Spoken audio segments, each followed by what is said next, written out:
ಇಡೀ ಭರತ ಖಂಡದಲ್ಲಿ ಅತ್ಯಂತ ದೇವತೆಗೆ ಸಮಾನವಾಗಿ ಕಾಣುವಂತಹ ನದಿ ಅಂತ ಹೇಳಿದರೆ ಪ್ರತಿಯೊಬ್ಬ ಮನುಷ್ಯನು ಕೂಡ ಗಂಗಾ ನದಿ. ಯಾಕೆ ಗಂಗಾ ಸ್ನಾನ ತುಂಗಾ ಪಾನ ಅಂತ ಪ್ರಸಿದ್ಧವಾದ ನಾಣ್ಣುಡಿಯೇ. ಆಚಾರ್ಯರು ಹೇಳ್ತಾರೆ, ಗಂಗಾ ಗಂಗೇತಿ ಯೋ ಬ್ರೂಯಾತ್ ಯೋಜನಾನಾಂ ಶತೈರಪಿ ಮುಚ್ಯತೆ ಸರ್ವಪಾಪೇಭ್ಯಃ ವಿಷ್ಣುಲೋಕಂ ಸಗಚ್ಚತಿ ಅಂತ ಒಂದು ಮಾತು. ಯಾರು ಪ್ರತಿನಿತ್ಯ ಬೆಳಿಗ್ಗೆ ಎದ್ದ ತಕ್ಷಣವೇ ಗಂಗೆ ಗಂಗೆ ಅಂತ ಹೇಳಿ ಯಾರು ಆ ಗಂಗೆಯ ಸ್ಮರಣೆಯನ್ನ ಮಾಡ್ತಾರೋ ಅವನ ಎಲ್ಲ ಪಾಪಗಳು ಕೂಡ, ಜೀವನದಲ್ಲಿ ಸಂಚಿತವಾದ ಎಲ್ಲ ಪಾಪಗಳು ಕೂಡ ಕೇವಲ ಗಂಗಾ ನಾಮಸ್ಮರಣೆಯಿಂದಲೇ ಪರಿಹಾರ ಆಗುತ್ತೆ.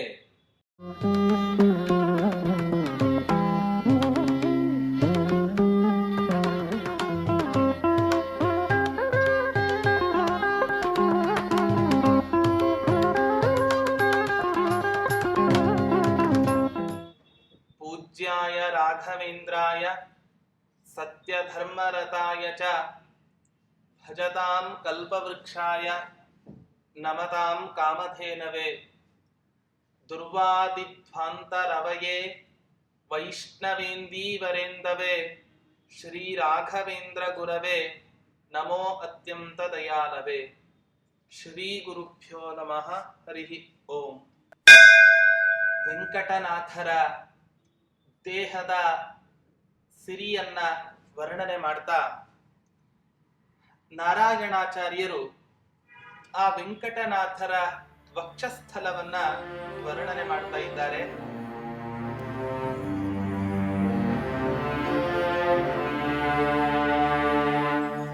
ಅಮುಷ್ಯ ಶುದ್ಧಂ ಹೃದಯಂ ಪಯೋಧಿಜಾ ಮನೋಹರಾಂತಪುರಮೇವ ಮನ್ಮಹೇ ಉರಃ ಕವಾಟಂ ಸ್ತನಕೀಲಕೀಲಿತಂ ಪ್ರಯಾತಿ ಯತ್ರೋ ಮಲತಾಭ ಶೃಂಖಲಂ.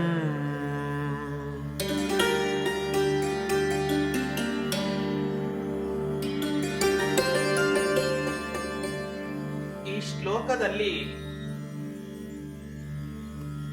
ವೆಂಕಟನಾಥರ ಯಾವ ಹೃದಯ ಇದೆ, ಈ ಹೃದಯವನ್ನ ಪರಮಾತ್ಮನ ಅಂತಃಪುರ ಅಂತ ಹೋಲಿಕೆಯನ್ನ ಮಾಡ್ತಾ ಇದ್ದಾರೆ. ಪ್ರತಿಯೊಬ್ಬ ಮನುಷ್ಯನ ದೇಹದಲ್ಲಿ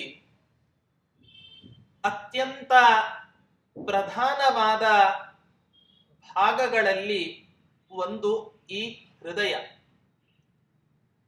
ಆ ಹೃದಯ ಬಡಿತ ನಿಂತು ಹೋದರೆ ಮನುಷ್ಯ ಸತ್ತಿದ್ದಾನೆ. ಹೃದಯದಲ್ಲಿ ಬಡಿತ ಇದ್ದರೆ ಆಗ ಆ ಮನುಷ್ಯ ಜೀವಂತನಿದ್ದಾನೆ. ಈ ವೆಂಕಟನಾಥರ ಹೃದಯ ಯಾಕೆ ಪರಮಾತ್ಮನ ಅಂತಃಪುರಕ್ಕೆ ಹೋಲಿಸಿದ್ದಾರೆ? ಕವಿಗಳು ಇಲ್ಲೊಂದು ಮಾತನ್ನ ಹೇಳ್ತಾರೆ, ಪಯೋಧಿಜ ಮನೋಹರಾಂತಃಪುರಮೇವ ಪಯೋಧಿಜ. ಹಿಂದೆ ದೇವತೆಗಳು ಹಾಗೆ ದೈತ್ಯರು ಇವರಿಬ್ಬರಿಗೂ ಕೂಡ ಕಲಹ ಉಂಟಾದಾಗ ಆಗ ಕ್ಷೀರಸಾಗರವನ್ನ ಮಥನ ಮಾಡೋದಕ್ಕೋಸ್ಕರ ಉದ್ಯುಕ್ತರಾಗ್ತಾರೆ. ದೇವತೆಗಳು ಬಾಲವನ್ನ ಹಿಡಿದರೆ ದೈತ್ಯರು ಆ ವಾಸುಕಿಯ ಮುಖವನ್ನ ಹಿಡಿದು ಮಂದರ ಪರ್ವತವನ್ನ, ಕಡಗೋಲಾದ ಯಾವ ಮಂದರ ಪರ್ವತ ಇದೆ ಈ ಮಂದರ ಪರ್ವತವನ್ನ ಮಥನ ಮಾಡಲಿಕ್ಕೆ ಆರಂಭ ಮಾಡ್ತಾರೆ. ಹೀಗೆ ಮಥನ ಮಾಡಲಿಕ್ಕೆ ಆರಂಭ ಮಾಡಿದಾಗ ಮೊದಲು ಹುಟ್ಟಿದ್ದೇ ಕಾಲಕೂಟ ವಿಷ. ಯಾಕೆ ಜೀವನದಲ್ಲಿ ನಾವು ಏನನ್ನಾದರೂ ಕೂಡ ಒಳ್ಳೆ ಕೆಲಸವನ್ನ ಅಥವಾ ಅನ್ವೇಷಣೆಯನ್ನ ನಮ್ಮ ಜೀವನದಲ್ಲಿ ಮಾಡಲು ಆರಂಭ ಮಾಡಿದರೆ ಆಗ ನಮಗೆ ಸಿಗುವಂತಹ ಅನುಭವ ಕಾಲಕೂಟ ವಿಷದ ಅನುಭವ. ಅಂದರೆ ಕಹಿ ಅನುಭವ ನಮಗೆ ಜೀವನದಲ್ಲಿ ಆಗತ್ತೆ ಅಂತ ಅರ್ಥ. ಆದರೆ ದೇವತೆಗಳಾಗಲಿ ದೈತ್ಯರಾಗಲಿ ಕಾಲಕೂಟ ವಿಷ ಹೊರ ಹೊಮ್ಮಿದ ಮಾತ್ರಕ್ಕೆ ಎದೆಗುಂದದೆ ಪುನಃ ಸಮುದ್ರವ ಮಥನವನ್ನ ಮಾಡಿದಾಗ ಅನೇಕ ತರಹದ ಪ್ರಾಣಿಗಳು, ಐರಾವತ, ಕುದುರೆ, ದೇವೇಂದ್ರ ಲೋಕದ ಆನೆ ಕುದುರೆಗಳೆಲ್ಲವೂ ಕೂಡ ಆ ಸಮುದ್ರ ಮಥನದಲ್ಲಿ ಹುಟ್ಟುತ್ತವೆ. ಹೀಗೆ ಅನೇಕ ವಸ್ತುಗಳು ಹೇಗೆ ಹುಟ್ಟಿದವೋ ಅದರಂತೆ ಆ ಸಮುದ್ರ ಮಥನ ಮಾಡಿದಾಗ ಅಲ್ಲಿ ಲಕ್ಷ್ಮೀದೇವಿಯು ಕೂಡ ಹುಟ್ಟುತ್ತಾಳೆ. ಅಂಥ ಆ ಲಕ್ಷ್ಮೀ ದೇವಿಯ ಯಾವ ಮನೋಹರನಿದ್ದಾನೆ ಅಂದರೆ ಗಂಡನಿದ್ದಾನೆ, ಸಮುದ್ರ ಮಥನ ಆಗತ್ತೆ. ಮಥನ ಆದಾಗ ಯಾರಿಗೆ ನೀನು ಈ ಹಾರವನ್ನು ಹಾಕ್ತೀಯ, ಯಾರನ್ನ ನೀನು ಗಂಡನನ್ನಾಗಿ ಮಾಡ್ಕೋತೀಯ ಅಂತ ಆಲೋಚನೆ ಮಾಡಿದಾಗ ಎಲ್ಲರನ್ನೂ ಕೂಡ ನೋಡ್ತಾಳೆ. ರುದ್ರದೇವರನ್ನ ನೋಡ್ತಾಳೆ, ಬ್ರಹ್ಮದೇವರನ್ನ ನೋಡ್ತಾಳೆ. ಇವರೆಲ್ಲರೂ ಕೂಡ ನನ್ನ ಮಕ್ಕಳೇ ಆಗಿದ್ದಾರೆ. ನಾನೇ ಇವರನ್ನ ಈ ಬ್ರಹ್ಮ ಪದವಿಯಲ್ಲಿ, ರುದ್ರ ಪದವಿಯಲ್ಲಿ ನಾನು ಕೂಡಿಸಿದ್ದೇನೆ. ಯಂಕಾಮಯೇ ತಂತಮುಗ್ರಂ ಕೃಣೋಮಿ ತಂ ಬ್ರಹ್ಮಾಣಂ ತಂ ಋಷಿಂ ತಂ ಸುಮೇಧಾಂ. ಆದ್ದರಿಂದ ಇವರು ನನಗೆ ಮಕ್ಕಳು. ಯಾವತ್ತಾದರೂ ಕೂಡ ತಾಯಿ ಮಕ್ಕಳನ್ನ ವಿವಾಹ ಆದ ದೃಷ್ಟಾಂತ ಉಂಟೆ? ಅಥವಾ ಇವರನ್ನ ನಾನು ಮದುವೆ ಆದರೆ ಕೊನೆ ಕಾಲದ ತನಕ ನನಗೆ ಸೌಭಾಗ್ಯ ಉಳಿಯತ್ತೋ ಇಲ್ಲೋ ಅನ್ನೋ ಸಂದೇಹ. ಪ್ರತಿಯೊಂದು ಹೆಣ್ಣು ಕೂಡ ತನ್ನ ಜೀವನದಲ್ಲಿ ಏನನ್ನು ಅಪೇಕ್ಷೆ ಪಡ್ತಾಳೆ ಅಂದ್ರೆ ಕೊನೆ ಕಾಲದ ತನಕವೂ ಕೂಡ ನಾನು ಮುತ್ತೈದೆ ಸಾವಿತ್ರಿಯಾಗಿಯೇ ಇರಬೇಕು. ಕೊನೆ ಕಾಲದ ತನಕವೂ ಕೂಡ ಯಾರು ತಾನೇ ಸಾವನ್ನ ಅಪೇಕ್ಷಿಸ್ತಾರೆ? ಗಂಡನ ಸಾವನ್ನ. ಇವರಾರನ್ನೂ ಕೂಡ ನಾನು ಮದುವೆ ಆದರೆ ಕೊನೆ ಕಾಲದ ತನಕ ನನ್ನಲ್ಲಿ ಮುತ್ತೈದೆ ತನ ಉಳಿಯೋದಿಲ್ಲ ಅನ್ನೋ ಕಾರಣದಿಂದ ಆ ಲಕ್ಷ್ಮೀ ದೇವಿ ಯಾರು ನಿತ್ಯ ಸೌಭಾಗ್ಯವನ್ನ ಕೊಡ್ತಾರೋ ಅವನಿಗೆ ಈ ಹಾರವನ್ನ ಹಾಕಬೇಕು ಅಂತ ತಿಳಿದು ನಾರಾಯಣನಿಗೆ ಆಹಾರವನ್ನ ಹಾಕ್ತಾಳೆ. ಹೀಗೆ ಕ್ಷೀರ ಸಮುದ್ರ ಮಥನ ಮಾಡಿದಾಗ ಆ ಮಥನದಲ್ಲಿ ಪ್ರಾದುರ್ಭೂತಳಾದಂತಹ ಯಾವ ಲಕ್ಷ್ಮೀ ದೇವಿ ಇದ್ದಾಳೋ ಆ ಲಕ್ಷ್ಮೀ ದೇವಿ ತನ್ನ ಗಂಡನಿಗೆ ಹಾರವನ್ನ ಹಾಕಿ ತನ್ನ ಮುತ್ತೈದೆತನವನ್ನು ಉಳಿಸಿಕೊಂಡಳು.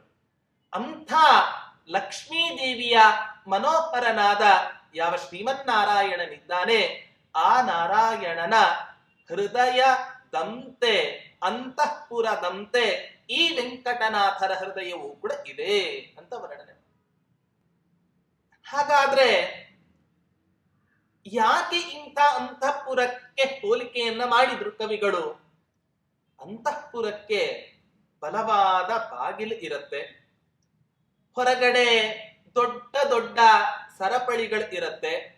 ಅಷ್ಟೇ ಅಲ್ಲ, ಆ ಸರಪಳಿಗೆ ಅತ್ಯಂತ ದೊಡ್ಡದಾದ ಬೀಗಗಳನ್ನು ಕೂಡ ಹಾಕಿರ್ತಾರೆ. ಈ ನಾರಾಯಣನ ಹೃದಯ ಹೇಗೆ ಇದಕ್ಕೆ ಸಾಮ್ಯತೆಯನ್ನ ಹೊಂದತ್ತೆ ಅಂತ ಹೇಳಿದರೆ ಅದಕ್ಕೆ ನಾರಾಯಣಾಚಾರ್ಯರು ಹೇಳ್ತಾರೆ, ಸ್ತನ ಕೀಲಿತಂ ಉರಹ ಕವಾಟಂ ಯತ್ ಅಂತಃಪುರಂ ರೋಮಲತಾಭ ಶೃಂಖಲಂ ಪ್ರಯಾತಿ. ಅಂದ್ರೆ ವೆಂಕಟನಾಥರ ಹೃದಯವೇ ಒಂದು ದೊಡ್ಡ ಬಾಗಿಲು. ಆ ವೆಂಕಟನಾಥರ ಹೃದಯದಲ್ಲಿ ಇರುವಂತಹ ಯಾವ ಎರಡು ಸ್ತನಗಳು ಇದ್ದಾವೆ ಆ ಸ್ತನಗಳೇ ಬೀಗ. ಆ ವೆಂಕಟನಾಥರ ಯೌವನದ ಹೃದಯದ ಮೇಲೆ ಬೆಳೆದ ಯಾವ ಚಿಗುರು ಕೂದಲುಗಳು ಇದೆ ಆ ಕೂದಲುಗಳೇ ಆ ಅಂತಃಪುರದ ಬಾಗಿಲಿಗೆ ಹಾಕಿದ ಸರಪಳಿಗಳು.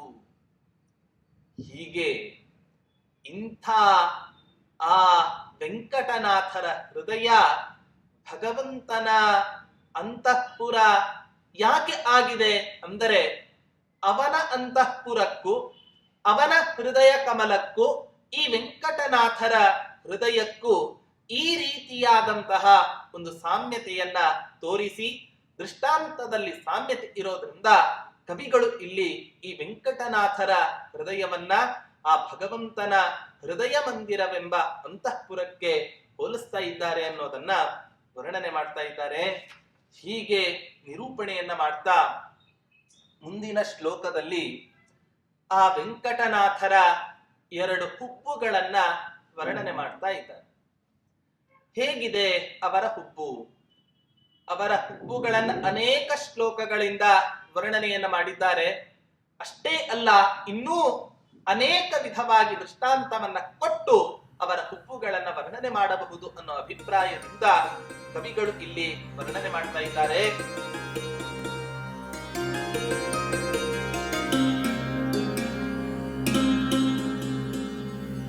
ತದೀಯನಾಸಾ ನಿಟಿಲದ್ಯುತಿಚ್ಛಲದ್ಯು ಸಿಂಧು ಸಿಂಧು ಪ್ರಭು ಸಂಗಮಸ್ಥಲೇ ಸ್ಫುರನ್ ಮಹಾವರ್ತ ವಿಭೂಷಿತಾಂತರೇ ವಿಭಿನ್ನ ವೇಲೆ ಇವ ಚಿಲ್ಲವಲ್ಲಿಕೆ.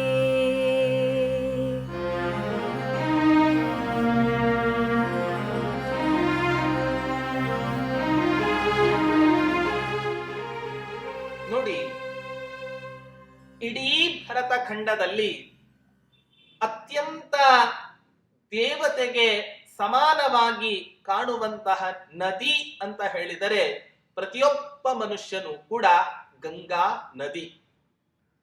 ಯಾಕೆ? ಗಂಗಾ ಸ್ನಾನ, ತುಂಗಾ ಪಾನ ಅಂತ ಪ್ರಸಿದ್ಧವಾದ ನಾಣ್ಣುಡಿಯೇ.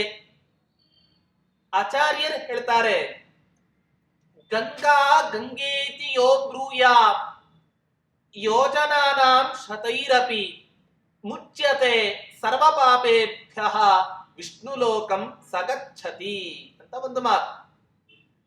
ಯಾರು ಪ್ರತಿನಿತ್ಯ ಬೆಳಿಗ್ಗೆ ಎದ್ದ ತಕ್ಷಣವೇ ಗಂಗೆ ಗಂಗೆ ಅಂತ ಹೇಳಿ ಯಾರು ಆ ಗಂಗೆಯ ಸ್ಮರಣೆಯನ್ನ ಮಾಡ್ತಾರೋ ಅವನ ಎಲ್ಲ ಪಾಪಗಳು ಕೂಡ, ಜೀವನದಲ್ಲಿ ಸಂಚಿತವಾದ ಎಲ್ಲ ಪಾಪಗಳು ಕೂಡ ಕೇವಲ ಗಂಗಾ ನಾಮಸ್ಮರಣೆಯಿಂದಲೇ ಪರಿಹಾರ ಆಗುತ್ತೆ. ಗಂಗಾ, ಗಾಯತ್ರಿ, ಗೋವು, ಗೀತಾ ಹೀಗೆ ಪಂಚ ಗಕಾರಗಳನ್ನ ನಾವು ನಮ್ಮ ಜೀವನದಲ್ಲಿ ಇಟ್ಟುಕೊಂಡರೆ ನಮ್ಮ ಜೀವನ ಅತ್ಯಂತ ಸುಖಮಯವಾಗಿರುತ್ತೆ ಅಂತ ಅನೇಕರು ಹೇಳೋದನ್ನ ನಾವು ಕೇಳ್ತೇವೆ. ಪರಮಾತ್ಮನಿಗೆ ಈ ಭರತಖಂಡದಲ್ಲಿ ಕಲಿಯುಗದಲ್ಲಿ ಅವತಾರ ಅನ್ನೋದು ಇಲ್ಲ. ತ್ರಿಯುಗ ಪೂತಿ ಅಂತ ಆ ಪರಮಾತ್ಮನಿಗೆ ಒಂದು ಪ್ರಸಿದ್ಧವಾದ ಮಾತು. ಆದ್ದರಿಂದ ಕೃತಯುಗದಲ್ಲಿ, ಹಾಗೆ ತ್ರೇತಾಯುಗದಲ್ಲಿ, ಹಾಗೆ ದ್ವಾಪರ ಯುಗದಲ್ಲಿ ಈ ಪರಮಾತ್ಮ ಅವತರಿಸಿದರೂ ಕೂಡ ಮಧ್ಯ ಸಂಧಿಕಾಲದಲ್ಲಿ ಅವತರಿಸ್ತಾನೆ. ಆದ್ರೆ ಕಲಿಯುಗದಲ್ಲಿ ಮಾತ್ರ ಈ ಪರಮಾತ್ಮನಿಗೆ ಅವತಾರ ಇಲ್ಲ. ಪರಮಾತ್ಮನಿಗೆ ಸ್ವಲ್ಪ ಬೇಸರ ಆಯಿತು. ಯಾಕೆ?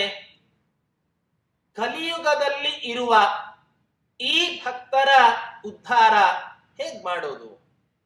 ಚಿಂತಿತನಾಗಿ ಪರಮಾತ್ಮನೇ ಈ ಭೂಮಂಡಲದಲ್ಲಿ ಇರುವ ಸಕಲ ಪ್ರಾಣಿಗಳ ಉದ್ಧಾರಕ್ಕಾಗಿ ಅನುಗ್ರಹಕ್ಕೋಸ್ಕರ ಆ ಪರಮಾತ್ಮನೇ ಇವತ್ತಿನ ದಿನ ಗಂಗಾ ನದಿ ನೀರಿನ ರೂಪದಿಂದ ಇಡೀ ಭರತಖಂಡದಲ್ಲಿ ಹರಿತಾ ಇದ್ದಾನೆ.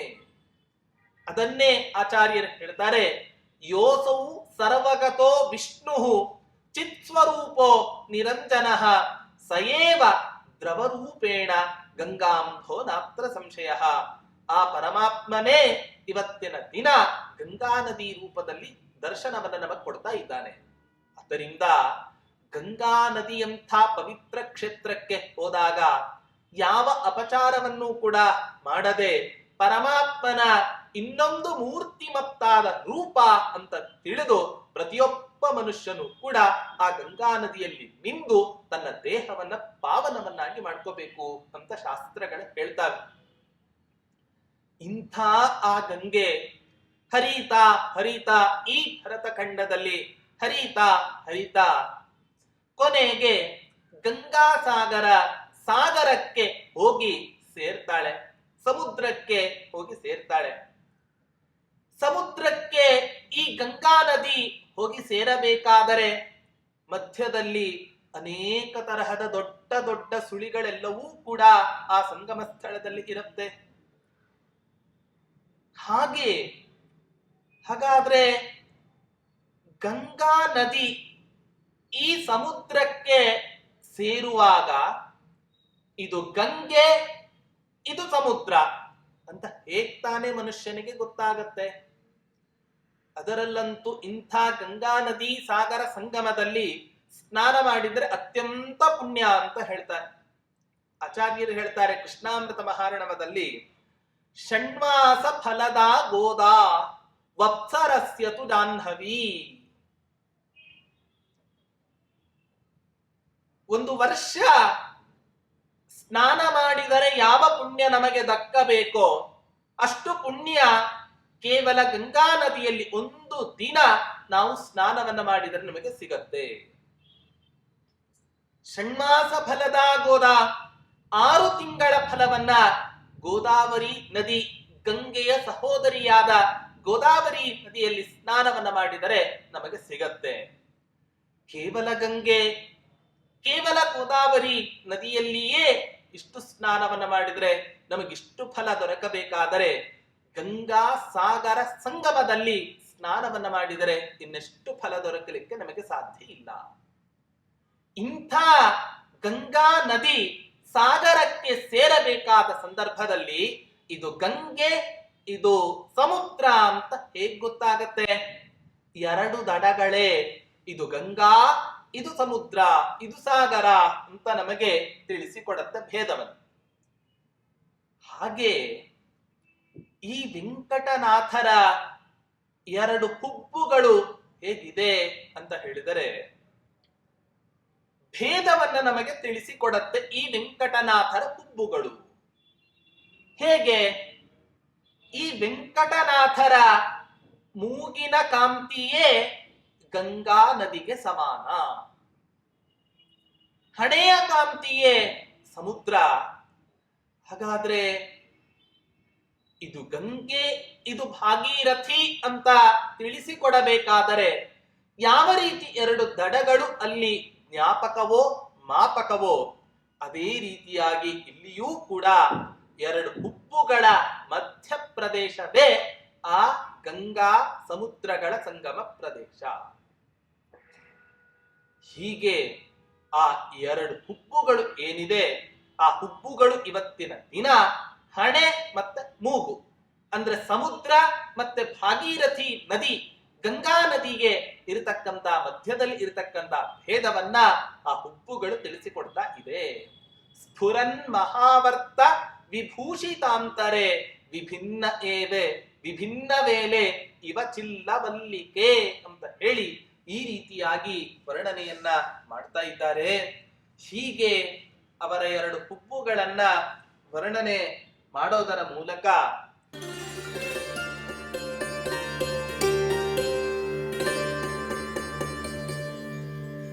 ತದಾನನೆ ಕಾಂತಿಪಯಃ ಪಯೋನಿಧೌ ನಿಮಜ್ಜನೋನ್ಮಜ್ಜನ ಕೇಲಿಕಾರಿಣಾ ಸುಮೇಶುಣಾ ನೂನಮಿಮೌ ಸಮುದ್ಯತೌ ಭುಜೌ ಭ್ರುವೋ ರೂಪಭೃತೌ ವ್ಯರಾಜತಾಂ.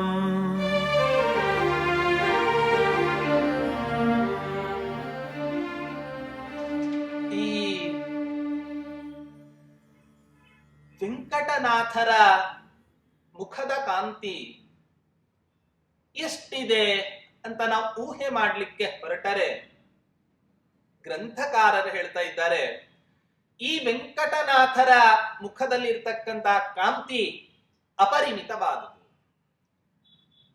ಕ್ಷೀರ ಸಮುದ್ರದಲ್ಲೋ ಅಥವಾ ಇನ್ಯಾವುದೋ ಸಮುದ್ರದಲ್ಲಿ ನೀರಿನ ಬಿಂದುಗಳು ಎಷ್ಟು ಅಂತ ಎಣಿಸ್ಲಿಕ್ಕೆ ಸಾಧ್ಯ ಉಂಟೆ? ಅಥವಾ ಆ ಸಮುದ್ರದ ದಡದಲ್ಲಿ ಇರುವ ಮರಳಿನ ಕಣಗಳು ಎಷ್ಟು ಅಂತ ಎಣಿಸ್ಲಿಕ್ಕೆ ಸಾಧ್ಯ ಉಂಟೆ? ಹೇಗೆ ಆ ಕ್ಷೀರ ಸಮುದ್ರದ ಹನಿಗಳು ಅಪರಿಮಿತನೋ ಹಾಗೆ ಈ ವೆಂಕಟನಾಥರ ಮುಖದ ಕಾಂತಿಯೂ ಕೂಡ ಇಷ್ಟೇ ಅಂತ ನಮಗೆ ದೃಷ್ಟಾಂತವನ್ನ ಕೊಡಲಿಕ್ಕೆ ಸಾಧ್ಯವೇ ಇಲ್ಲ. ಈ ಕಾರಣದಿಂದಲೇ ಈ ಮನ್ಮಥ ಇವರ ಮುಖದ ಕಾಂತಿಯಲ್ಲಿ ಕುಣಿದು ಕುಪ್ಪಳಿಸ್ತಾನೆ. ಎಷ್ಟು ಮುಳುಗಿ ಎದ್ದರೂ ಕೂಡ ಈ ಮನ್ಮಥನಿಗೆ ಮಾತ್ರ ಈ ವೆಂಕಟನಾಥರ ಮುಖವನ್ನ ಬಿಟ್ಟು ಅವನಿಗೆ ಹೋಗ್ಲಿಕ್ಕೆ ಮನಸ್ಸಾಗ್ತಾ ಇಲ್ಲ. ಅವನೇನು ಮಾಡ್ತಾನೆ ಅಂತ ಹೇಳಿದ್ರೆ, ಮನ್ಮಥ ಆಟವನ್ನ ಆಡಬೇಕಾದರೆ, ಮುಳುಗಬೇಕಾದರೆ, ಪ್ರತಿಯೊಬ್ಬ ನದಿಯಲ್ಲಿ ಈಜಾಡಬೇಕಾದರೆ, ಸರೋವರದಲ್ಲಿ ಸ್ನಾನವನ್ನ ಮಾಡಬೇಕಾದರೆ ಯಾವ ರೀತಿ ಎರಡೂ ಕೈಗಳನ್ನು ಕೂಡ ಮೇಲೆತ್ತಿ ತಾನು ಪೂರ್ಣ ಮುಳುಗ್ತಾನೋ ಅದೇ ರೀತಿ ಇವನೂ ಕೂಡ ಎರಡು ಕೈಗಳನ್ನ ಮೇಲಕ್ಕೆತ್ತಿ ಚಾಚಿದಾಗ ಆ ಎರಡು ಭುಜಗಳೇ ಈ ವೆಂಕಟನಾಥರ ಹುಬ್ಬುಗಳೇ ಅವರ ಎರಡು ಭುಜಗಳು. ಯಾಕೆ ಅಂತ ಹೇಳಿದ್ರೆ, ಮುಖಕಾಂತಿ ಅಷ್ಟು ಅಪರಿಮಿತವಾಗಿದೆ. ಹೀಗೆ ಎಷ್ಟೇ ಮುಳುಗಿದರೂ ಕೂಡ ಅದರಲ್ಲಿ ನಮಗೆ ಸಮಾಧಾನ ಅನ್ನೋದು ಆಗ್ತಾ ಇಲ್ಲ. ಈ ಕಾರಣದಿಂದ ಮುಳುಗಿ ಮುಳುಗಿ ಆ ವೆಂಕಟನಾಥನ ಮುಖದ ಸೌಂದರ್ಯವನ್ನ ಆಸ್ವಾದಿಸ್ತಾ ಇದ್ದಾನಂತೆ ಆ ಮನ್ಮಥ. ಅಂದ್ರೆ ಇಷ್ಟೇ ಈ ಶ್ಲೋಕದ ತಾತ್ಪರ್ಯ. ವೆಂಕಟನಾಥ ತನ್ನ ಮುಖದಲ್ಲಿ ಆ ಬ್ರಹ್ಮವರ್ಚಸ್ಸಿನ ಒಂದು ಕಾಂತಿ, ಶಾಸ್ತ್ರಾಧ್ಯಯನದಿಂದ ಬಂದ ಇನ್ನೊಂದು ಕಾಂತಿ, ಎಲ್ಲ ಕಾಂತಿಗಳಿಂದ ಕೂಡಿದವನಾಗಿ ಅತ್ಯಂತ ಸುಂದರ ತರುಣನಂತೆ ಅವನು ಶೋಭಿಸ್ತಾ ಇದ್ದ ಅನ್ನೋದನ್ನ ಕವಿಗಳು ಇಲ್ಲಿ ವರ್ಣನೆಯನ್ನ ಮಾಡ್ತಾ ಇದ್ದಾರೆ. ಹೀಗೆ ವರ್ಣನೆಯನ್ನ ಮಾಡ್ತಾ ಎಷ್ಟು ಇದೆ ಆ ವಕ್ಷಸ್ಥಲದ ವಿಸ್ತಾರ ವೆಂಕಟನಾಥರದ್ದು ಅಂದ್ರೆ,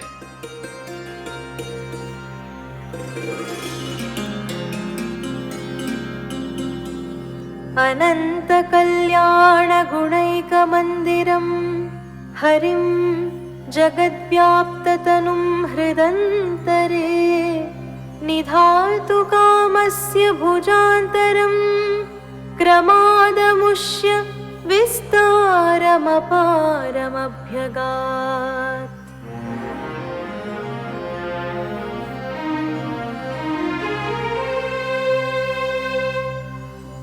ಪರಮಾತ್ಮನನ್ನ ತಮ್ಮ ಹೃತ್ಕಮಲದಲ್ಲಿ, ಹೃದಯವೆಂಬ ಕಮಲದಲ್ಲಿ ಸದಾ ಕಾಲ ಧರಿಸಿಕೊಂಡು ಬಿಟ್ಟಿದ್ದಾರೆ. ನಮಗೂ ರಾಯರಿಗೂ ಇಷ್ಟೇ ವ್ಯತ್ಯಾಸ.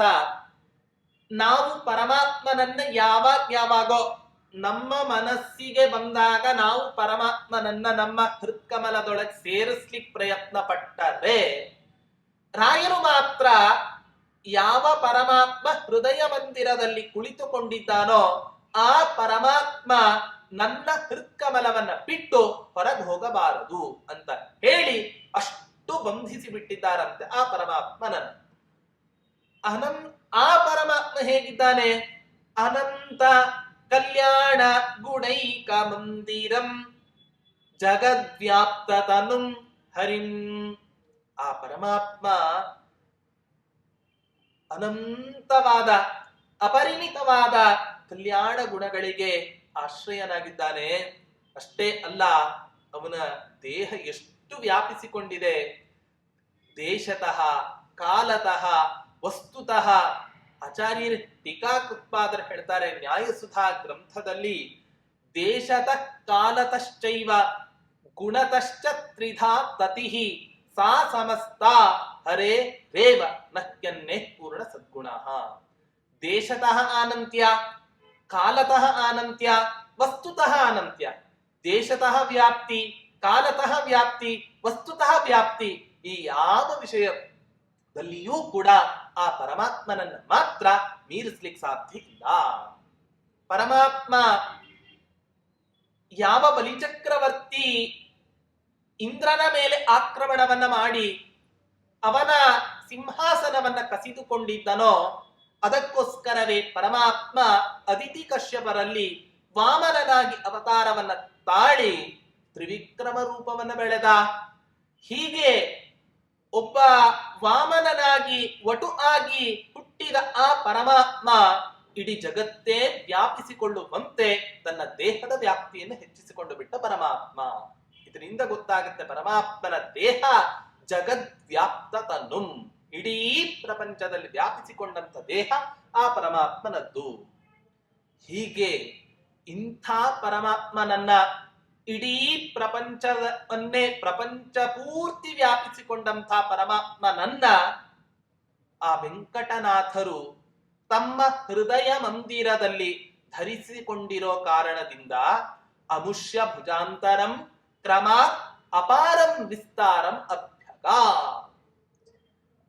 ಆ ವಕ್ಷಸ್ಥಲದ ವಿಸ್ತಾರ ತುಂಬಾ ದೊಡ್ಡದಾಗಿತ್ತಂತೆ. ಯಾಕೆ? ಇಂಥ ಜಗದ್ವ್ಯಾಪ್ತನಾದ ಪರಮಾತ್ಮನನ್ನ ತನ್ನ ಹೃದಯ ಕಮಲದಲ್ಲಿ ಧರಿಸಿರೋ ಕಾರಣದಿಂದ. ನಮ್ದೆಲ್ಲ ಪುಟ್ಟ ದೇಹ. ಯಾಕೆ? ಪರಮಾತ್ಮನಿಗಂತೂ ಅವಕಾಶವೇ ಇಲ್ಲ.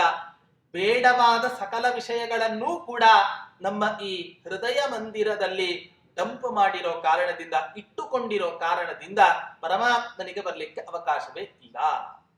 ಪರಮಾತ್ಮ ಪ್ರತಿನಿತ್ಯ ನಮ್ಮ ಈ ಹೃದಯ ಮಂದಿರಕ್ಕೆ ಬರಬೇಕು ಅಂತ ತುಂಬಾ ಅಪೇಕ್ಷೆಯನ್ನ ಪಡ್ತಾರೆ. ಸಾಧ್ಯ ಆಗೋದಿಲ್ಲ. ಯಾಕೆ?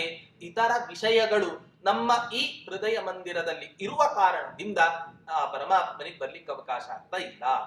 ಈ ಕಾರಣದಿಂದ ಬೇರೆ ಎಲ್ಲ ಬೇಡವಾದ ಸಕಲ ವಿಷಯಗಳನ್ನು ಕೂಡ ದೂರ ಮಾಡಿ ಕೇವಲ ಪರಮಾತ್ಮನಿಗೊಬ್ಬನಿಗೆ ಮಾತ್ರ ಈ ಹೃದಯ ಮಂದಿರ ಆವಾಸ ಸ್ಥಾನ ಆಗಿರಬೇಕು ಅನ್ನೋದನ್ನ ನಮಗೆ ಗ್ರಂಥಕಾರರು ಈ ಮೂಲಕ ಸೂಚನೆಯನ್ನ ಕೊಡ್ತಾ ಇದ್ದಾರೆ.